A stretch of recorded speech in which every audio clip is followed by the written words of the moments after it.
Morning Show, negeri ini hanya mengizinkan warganya memiliki satu status kewarganegaraan. Bagi mereka yang tinggal di luar negeri boleh memilih tetap atau melepaskan status WNI-nya.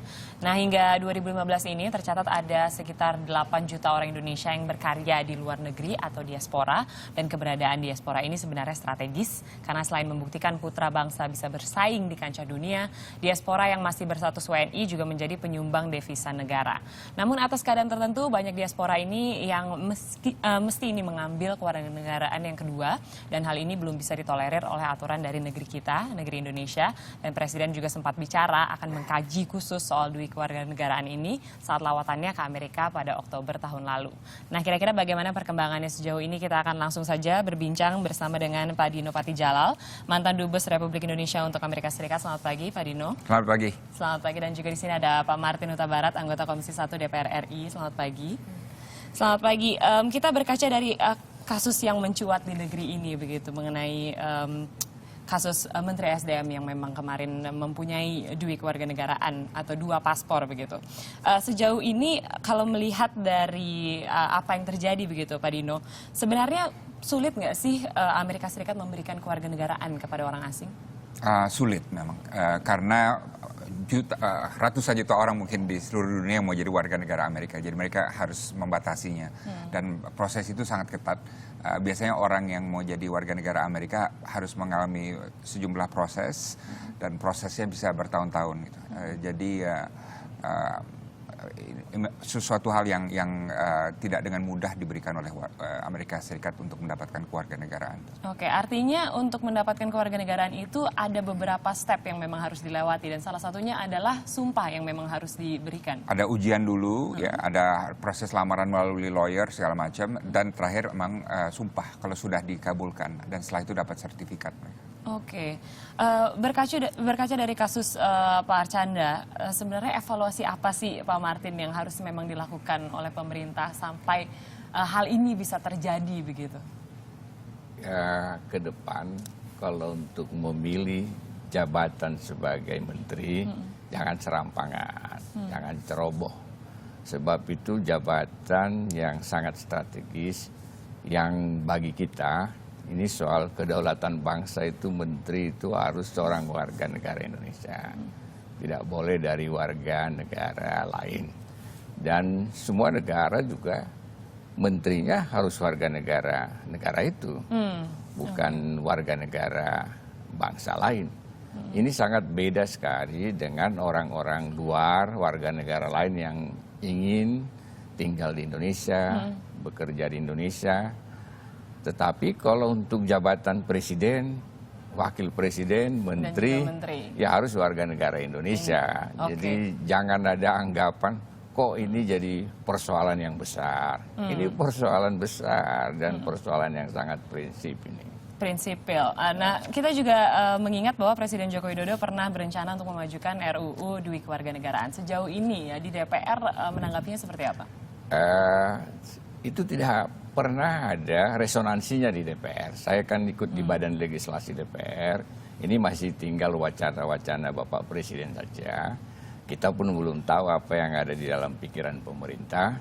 Ini duit kewarganegaraan itu maksudnya apa? Apa sebenarnya yang direncanakan dengan duit kewarganegaraan ini?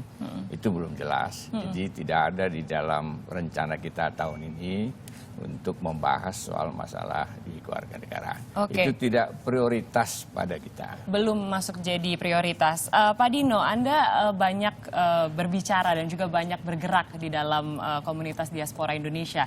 Nah, apa sebenarnya yang diinginkan oleh para diaspora ini sebenarnya sih, Pak Dino?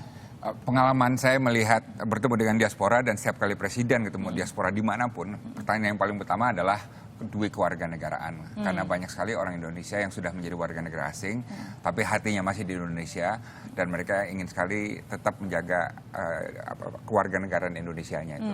Jadi itu isu yang nomor satu bagi mereka itu. Dan kalau menurut saya di abad globalisasi ini, memang kita harus lebih fleksibel nih, karena kita lihat dari sekitar 6 juta WNI Indonesia di luar negeri, plus mungkin 10 juta yang udah WNA itu, banyak sekali yang mempunyai modal, teknologi, networking, pengetahuan, ilmu, sumber daya, dan lain sebagainya, yang kalau mereka tarik ke Indonesia akan menjadi otot pembangunan kita itu. Tapi saya setuju dengan Pak Martin, tentu kalau misalnya mereka kembali ke Indonesia, itu ada kondisinya tuh, tidak bisa jabatan-jabatan politis yang sensitif gitu ya. Yang di dalam pemerintahan. Ya, gitu ya. ya, Jadi saya lebih melihatnya ke aspek kewirausahaan, ya kan? Budaya, pendidikan, filantropi dan lain sebagainya. Artinya membangun Indonesia ada dalam sektor di luar pemerintahan. Dan jangan lupa ini alasan kenapa Tiongkok bisa jadi ekonomi terbesar di dunia, tadinya negara yang paling miskin, karena faktor diaspora, ya kan? India juga begitu. Banyak negara-negara sekarang di abad global ekonomi ini yang menjadi kuat karena memanfaatkan diasporanya gitu. Oke, tapi tanggapannya Pak, mendengar tadi Pak Martin sempat bicara bahwa masih belum ada resonansi begitu di DPR mengenai RUU Dui Kewarganegaraan ini. Tanggapannya seperti apa gitu? Kalau misalnya melihat apa yang diinginkan para diaspora ini adalah Dui Kewarganegaraan, namun belum juga dikaji gitu. Dan kalau misalnya memang nanti dikaji, adakah masukan nantinya RUU ini seperti apa? Kalau menurut saya perlu masuk prolegnas, perlu ada pembahasan yang objektif mengenai hal ini, perlu ada dialog antara anggota dewan dengan diaspora di luar. Dan kan juga ada anggota DPR yang mewakili diaspora, ya Jakarta Barat. Ya. Jadi kalau menurut saya perlu didengar aspirasinya dan dilakukan kajian ini untung ruginya. Yang penting kajiannya itu dulu, ya kan nggak langsung menyebur ke kolam gitu ya. Lihat dulu berapa jumlahnya, di mana kalau kita lakukan kita akan mendapat keuntungan. Jadi tidak secara global tapi secara selektif. Dui kewarganegaraan secara selektif. Itu posisi saya sebagai Ketua Dewan Diaspora Indonesia. Oke, dan sebenarnya seberapa besar sih Pak potensinya kalau misalnya kita melihat begitu potensi para anak bangsa yang memang sudah ada di luar dan baik yang masih berkewarganegaraan Indonesia ataupun yang tidak? Besar kalau kita lihat dari TKI aja misalnya. Kalau TKI aja, kalau TKI kan umumnya WNI, sumbangan mereka sekitar 10 miliar dolar, 130 triliun. Itu kan besar sekali. Kalau kita lihat Filipina itu 24 miliar dolar. Jadi sekitar berapa tuh? Banyak sekali ya. Jadi kalau kita lihat memang peran diaspora sekarang semakin besar. Dan kalau menurut saya lebih banyak untungnya daripada ruginya untuk memberikan kewarganegaraan secara selektif kepada mereka. Kita mendapatkan jauh lebih banyak daripada kita memberi. Karena umumnya mereka bukan orang yang menuntut sesuatu, tapi orang yang akan memberikan akses dan sumber daya pada bangsa kita. Gitu. Oke, lebih banyak untungnya ya Pak Dino. Dan kemudian kalau misalnya melihat tadi Pak Dino sudah mengatakan beberapa kajian yang memang bisa dijadikan bahan gitu, analisa untuk nantinya dikaji lebih dalam lagi mengenai RUU Dui Kewarganegaraan ini. Tetapi apa sih masalah sensitif sebenarnya kalau di dalam Dui Kewarganegaraan, Pak Martin? Ya, bagi kita ini harus dipisahkan. Yang ramai sekarang adalah soal jabatan menteri warga negara asing. Nah bagi kita harus ada 3 ukuran. Dia harus memiliki merah putih, dia harus memiliki integritas, dia harus memiliki keahlian. Nah kalau nanti soal masalah di kewarganegaraan itu dalam rangka potensi orang-orang Indonesia yang di luar kita manfaatkan, harus lagi soal masalah kemampuan keuangan kan begitu. Itu juga bisa membuat kita kuat dengan dukungan mereka, kemampuan keuangannya di luar bisa dibawa ke Indonesia itu. Tetapi itu nanti kita diskusikan gitu ya. Nanti kita bicarakan, tidak ada salahnya kita kaji betul. Kita perlu mendalami itu. Tapi yang selama ini image yang terbentuk adalah orang-orang Indonesia itu di luar negeri kebanyakan TKI, TKW, sehingga orang merasa di mana orang-orang hebatnya kan begitu kan. Padahal tidak ya Pak Dino ya. Banyak yang lain. Ini yang harus mulai diangkat ya, harus diangkat seperti misalnya mantan Menteri SDM ini. Ya orang pada banyak kaget kok tiba-tiba siapa ini orang. Tidak pernah kedengaran prestasinya. Pak Dino pernah dengar di Amerika? Belum kenal ya. Belum kenal juga kan begitu. Padahal duta besar di Amerika. Jadi kok siapa yang mengatakan hebat kan gitu kan?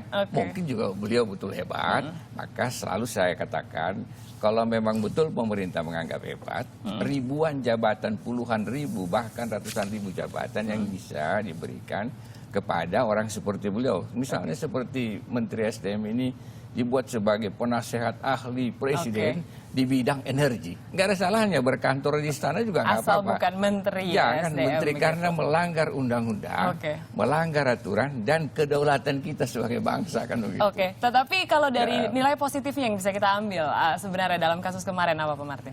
Ya pertama adalah ke depan kita jangan serampangan, ya, harus serius. Kalau jabatan itu pikirkan matang-matang sebelum mengambil keputusan. Seperti pada masa pemerintahan yang lalu, ada caranya presiden mentes. Misalnya dibuat sebagai tim untuk mempersiapkan GBHN. Wah ini bekerja selama 6 bulan, 1 tahun, lalu rakyat menyoroti.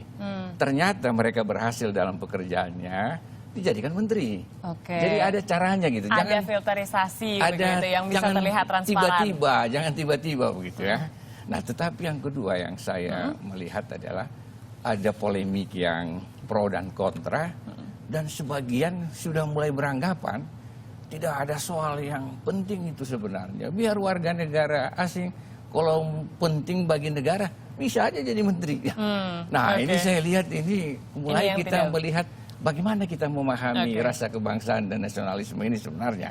Kok masih ada pikiran begitu gitu. Jadi kita itu melihat ada hikmah ke depan perlu kita tanamkan rasa keindonesiaan itu saya kira. Menanamkan rasa keindonesiaan. Tapi kalau kita bicara mengoptimalkan peran-peran dari para diaspora yang memang sudah ada di luar sana untuk kemudian tetap mengharumkan nama bangsa dan juga membangun Indonesia. Sebenarnya bagaimana sih sistemnya yang baik, yang ideal gitu menurut Pak Dino? Sekarang ini di kalangan diaspora ada dinamakan Indonesia Diaspora Network.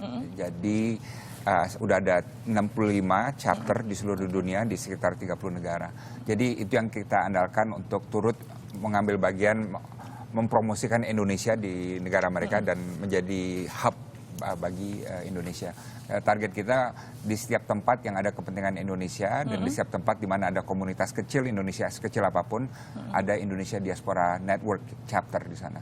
Jadi mereka jadi hub, jadi bagian dari sistem kita itu.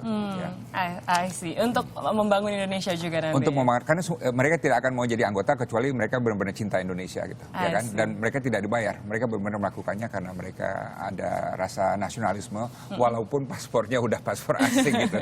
Luar biasa yang harus kita contoh ya. Terima kasih banyak Pak Dino yang sudah hadir di sini dan juga Pak Martin yang sudah berbagi. Tentunya memang ini juga menjadi momentum untuk kita untuk kembali menumbuhkan rasa cinta kita pada bangsa juga. Apalagi paspor kita masih hijau ya Pak ya semua ya. Tapi saya kira ini Pak kan Martin? peringatan 17 Agustus ini ada kesempatan kita untuk menggali keindonesiaan kita, memahami keindonesiaan kita lagi. Peristiwa ini membangunkan perasaan itu. Itulah intinya, cinta pada Indonesia, cinta pada budaya Indonesia. Dan tentunya juga membangun Indonesia dari sisi apapun.